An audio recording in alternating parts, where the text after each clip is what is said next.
Diese Couscous-Bowl sieht aus wie Urlaub und ist in 15 Minuten fertig.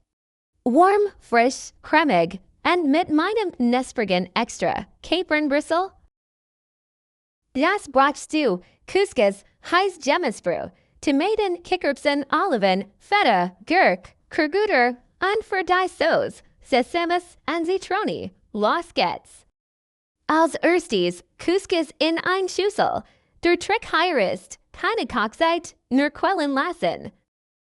Heiß Brühe drüber, ein Esslöffel Olivenöl, ein Spritzer Zitrone und dann abdecken.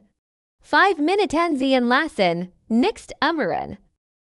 Wenn der Couscous quillt, schneiden wir ein Rotzwiebel in Feinstreifen und hacken ein Knoblauchzeh. Wenn heiß machen, Olivenöl rein, Zwiebeln kurz anschwitzen und dann Knoblauch nur ganz kurz mitrasten, damit nicht bitter wird. Jetzt kommt die Kirschtomaten dazu.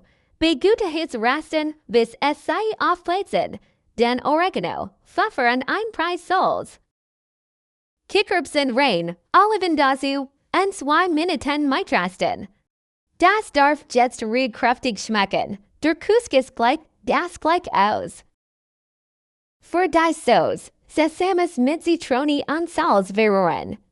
Den Wasser esslöffelweise dazu, bis es sich cremig flieht, optional in hot Honig. Und jetzt mein Lieblingsextra, Kapernbröseln. Semmelbrösel in Olivenöl Gold rasten, Kapern dazu, und und Zitrone Brühe. Das macht den Crunch. Deckel runter, Couscous mit der Gabel fluffig machen. Den schickten Couscous, Gurk, Kurguter und obendrauf die warm Tomaten Kichererbsen Pfanne. Feta drüber, Sauce drüber, Kapernbrösel als Kroning, fertig. Wenn du die genauen Mengen, Varianten und Tipps willst, linke im ersten eingepinnten Kommentar oder schau auf schnell vorbei.